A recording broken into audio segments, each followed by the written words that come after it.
Hello guys, कैसे हो आप सब। तो बेसिकली आज से हम अपनी प्लेलिस्ट को थोड़ा और आगे बढ़ाएंगे और आज की वीडियो में हम पढ़ने वाले हैं कि सी प्लस प्लस में वेरिएबल्स क्या होते हैं और कैसे यूज होते हैं।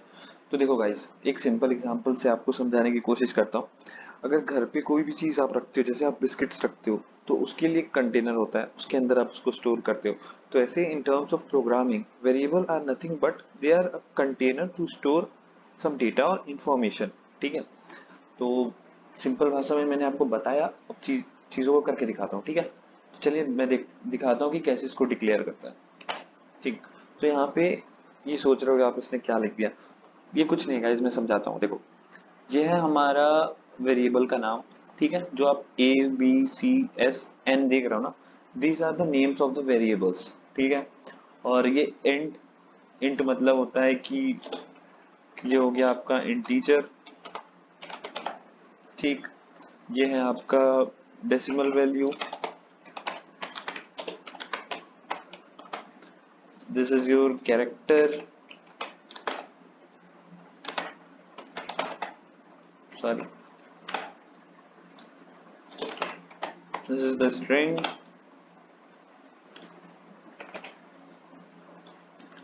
and this returns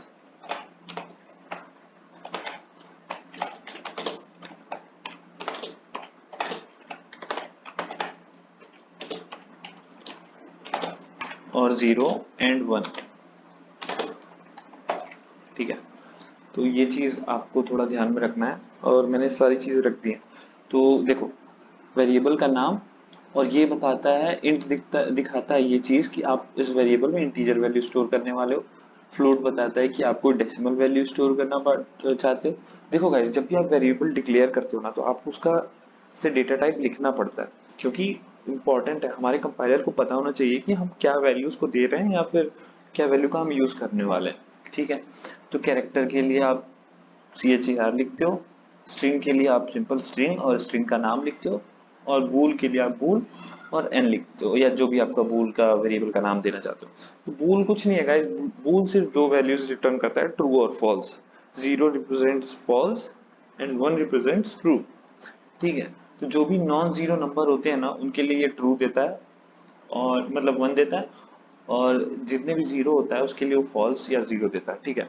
तो चलिए, हमने ये डिक्लेरेशन तो समझ लिया कि हमें ऐसे डिक्लेयर करना है। ठीक है।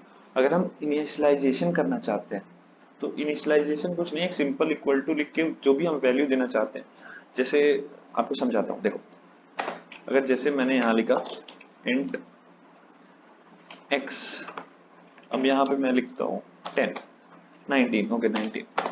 अब मैं यहाँ पे इसको प्रिंट कर देता हूँ। प्रिंट करने के लिए हम सिंपल यूज करते हैं एक्स। ठीक है, हम सी आउट, आपको पता ही है। तो अगर हम इसको प्रिंट करेंगे, रन करेंगे, तो देखो यहाँ पे ये आया 19। ठीक है। 19 मतलब जो भी हमने इसको इनिशियलाइज किया ना guys, x is equal to 19, हमने सिंपल उसको प्रिंट कर दिया, तो ये उसकी वैल्यू दे देगा। और आप इसके अलावा कुछ भी स्टोर कर सकते हो, जैसे आप अगर कैरेक्टर स्टोर करना चाहते हो। ठीक है। तो कैरेक्टर आप जब भी स्टोर करते हो, आप सिंगल कोट्स पे करते हो। ठीक है। तो ये हमने स्टोर कर लिया कैरेक्टर, अब हम इसे प्रिंट करते हैं। ठीक है। तो अगर हम इसको प्रिंट करते हैं, लेट्स रन दिस प्रोग्राम, और ये देखो हमारे पास ई आया।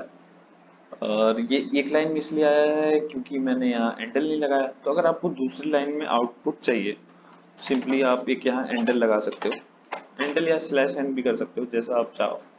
ठीक। अब हम इसे रन करेंगे तो ये दो लाइन में आएगा। And E, E represent character N. So ऐसे हम प्रिंट करते हैं, ऐसे हम वैल्यूज को रखते हैं। ठीक है। फ्लोट भी दिखा देता हूँ आपको।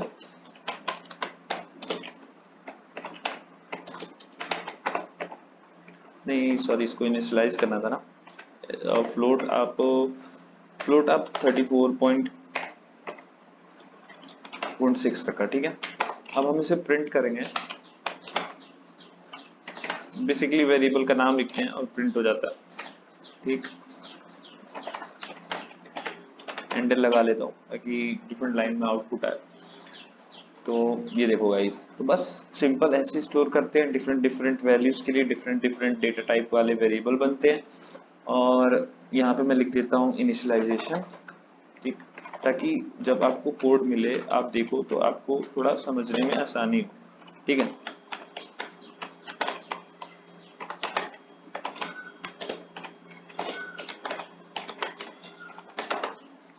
ठीक है, तो ये हो गया आपका। और कमेंट बनाने के लिए, सिंगल लाइन कमेंट के लिए हम यूज करते हैं डबल स्लैश, ताकि ये जब आप डबल स्लैश लिखते हो ना तो आपका कंपाइलर इसको एग्जीक्यूट नहीं करता। तो बस काफी इतना शायद। और चलिए मैं आपको बूल भी बता देता हूँ कि बूल कैसे यूज होता है। तो अगर आपने यहाँ लिखा बूल, हमने लिखा बूल के इज इक्वल टू 0, या फिर कोई भी नंबर नॉन जीरो रखते हैं, 9 लिखते हैं, ठीक है। अब सी आउट करेंगे हम के को, तो देखो क्या आउटपुट आता है। और यहाँ मैं एंडर लिख लेता हूँ, ठीक है। अब देखते हैं, अब देखो यहाँ पे आया 1, ठीक है। 1 क्यों आया? क्योंकि ये नॉन जीरो नहीं है। जब भी कोई नंबर जीरो होता है तो ये फॉल्स रिटर्न करता है, फॉल्स मतलब जीरो। और जब भी कोई नंबर नॉन जीरो होता है तो ये ट्रू रिटर्न करता है, ट्रू मीन्स 1, ठीक है। तो ये मतलब था बूल का। और इतने सारे वेरिएबल हैं। और so that was all in today's video. और आई होप आपको सारी चीज़ें समझ में आ गई होंगी। और आई प्रॉमिस गाइस कि मैं ये सारी चीज़ें, ये पूरी प्लेलिस्ट कंप्लीट रखूंगा और आपको सारी चीज़ें समझ में आएंगी। अगर आपको अभी भी कुछ समझ में नहीं आया तो please let me know in comment section. और अगर आपको मेरा कंटेंट पसंद आ रहा है और आप ऐसी वीडियोस देखना चाहते हो तो please like share and subscribe. Thank you and take care.